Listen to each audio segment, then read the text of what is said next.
said the hip hop, the hip it to the hip hop. Just looking back at the world from another level, you know what I mean?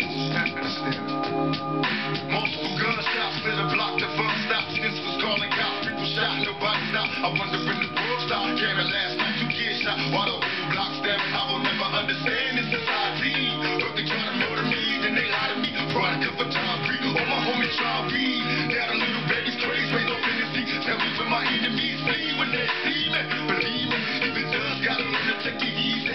Listen, through the internet, search a heart for a plan. Turn the bad boys to grown men. Boom to the hay, all you sports fans out there in the two-ball sphere, to you, the individuals, part of the collective. Welcome to One Man Sports Rant. I am your brief but concise host, Will, the alternative ESPN Sports Row. We'll talk briefly and concisely about almost the 20-year Memoraversary of Tupac's passing. Do I really need to say his last name?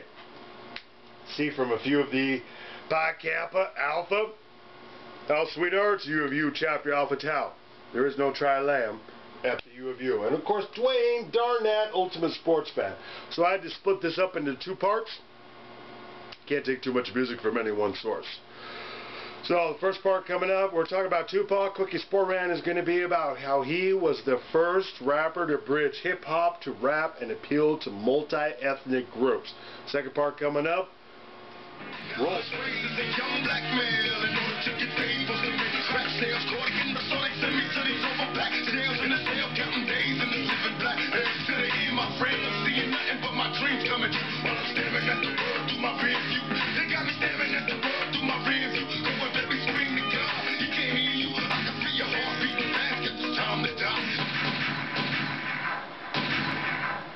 I got shot.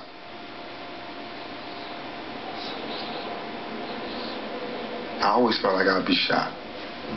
Somebody tried to do me some harm because a lot of people don't like me. But I didn't think it was going to happen at that particular moment.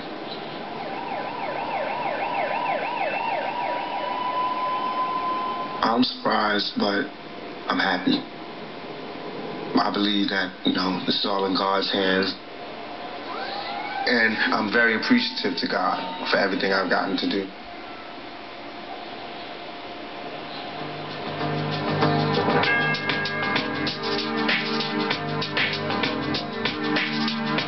But also about death, we look at death from the selfish side. Like, that guy died. Oh, it's so sad. Why is it sad? He's away from all of this bad stuff that's here on earth. At the worst, he's just somewhere quiet, nothing. At best, he's an angel. Or he's a spirit somewhere, What is so bad about that? Throughout my life, I just wanted to be like an angel for God. Do something where I could be of some help. And I can do that. I'm an artist. So it's not like I have to tell the truth. All I have to do is tell a story and reach you, and get some kind of feeling from you. And then try to get the moral across. So this is my story. My story about ambition, violence, redemption, and love.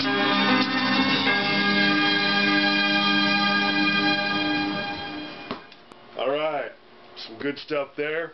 Gave the producer credits, especially his mother. So, Quickie Sport Rant, why make this 20-year Memoraversary?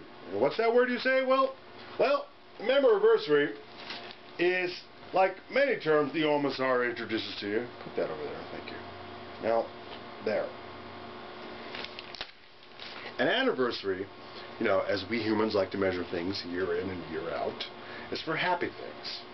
Well, when you want to mark the passing of somebody, or whatever it is you're measuring, within that same year, in the memory of, Memoraversary, one of the many terms the OMSR likes to get the audience to think about. Now, I'm not picking any East Coast, West Coast side as it may have evolved from back then. Because Tupac in northern Utah, and this is what I'm speaking to from my personal, anecdote, in mostly white, doing what Colin does, thinking nobody's watching him on ESPNU. northern Utah, in Salt Lake, Motorville. Not as progressive as it is now. Tupac was the most popular hip-hop / rap artist there was. He was even more popular after his death. I couldn't not listen to Tupac and my business partner at the time's van. And he was trying to convince me to come over to the other side, as it were. You know, being Scandinavian, berserker through and through, especially on a bad day, I roll Iron Maiden, Metallica, Motley Crue, Rats, all the hard rock to the heavy metal side of things, just like I suggested hip-hop to the rap side of things. But I will say, especially like that tune, I must have heard that tune in his van 16 years ago. By the way, this is the same dude that flooded my mother-in-law at the time's favorite cousin's basement. Death of a corporation. But with regard to Tupac, he had made inroads. And of course, this was 1998, so it became even more popular after his death. But I suggest and submit to you, he was the first dude to do that. This is pre-DMX and pre-50 Cent. But post Run DMC and Dr. Dre, you know, back in the day when you could watch MTV and there was nothing but videos on, Tom Petty and the Heartbreakers, The Cult, Motley Crue, Def Leppard, Marky Mark and the Funky Bunch, Tony Braxton, every genre you could think of. Michael Jackson was the one who benefited the most from making kick-ass videos. So that's part of the reason I made this show. Not just for white people. I hate using those ethnic terms. Some of my African American subs are going to be snickering right now. It's like, you know what, dude? You are straight up right off. But to those 20-somethings, regardless of ethnicity, you don't know what MTV was. The real world, shame on you. You begat this whole other thing. Does MTV even show videos anymore? I don't know. I gave up on it 12 years ago because I was raised on it in my 20s in the early 90s. Let's rephrase that. The middle 90s and my early 20s. I'm not that old. So, with regard to Tupac, you know, musical geniuses often die ahead of their times. You heard the lyrics and the poetry of those lyrics in the intro tune. Well, that happened to John Lennon. It happened whether they take their own life, you know, with Kurt Cobain, lead singer of Alice in Chains, who were the lead of the grunge music evolution after heavy metal. What can you say? But the paradox is, the guy you're hearing there in Tupac, as opposed to the stage persona with the East Coast, West Coast, and I ain't getting up in anybody's grill about that. They seem at odds. They really do seem at odds, paradoxically. You died because one version of rap was talking schmack about the other and back and forth. That's terrible. So this notion of, well, it's black on black violence. I don't want to hear that in any comment. All the comments are subject to approval anyway.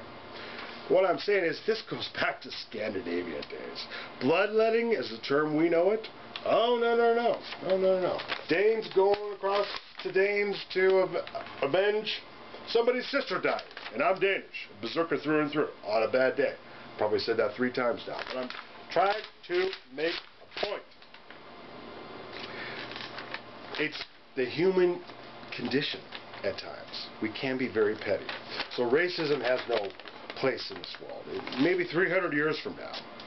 You know, when there's Romulans and Klingons, and you want to marry that Romulan princess in the Star Trek world, and your family doesn't approve because they always have short hair, whatever. That is correct if you want to call it racism. We're all the human race. Okay, so we have to call it something.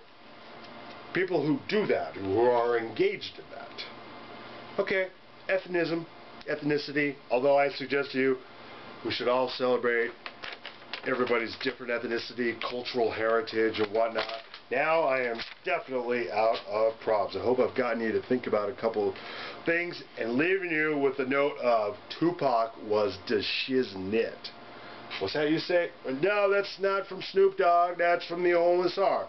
The shiznit. Shiznit with the fizzle. I'm surprised he didn't do it. No, shiznit. When you want to say something is done, you say shiznit. It's much more classic. All the video highlights courtesy to his mother, and all the producers et al.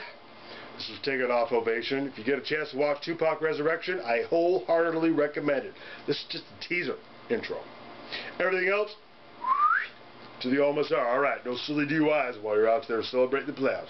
We are later out here. On and on and on and on. The beat don't stop until the break of dawn. I sing it on and on and on and on and on like a hot butter. The pop, the pop, the pop, give it, pop, the pop, pop. You don't dare stop or come alive, y'all. Give me what you got.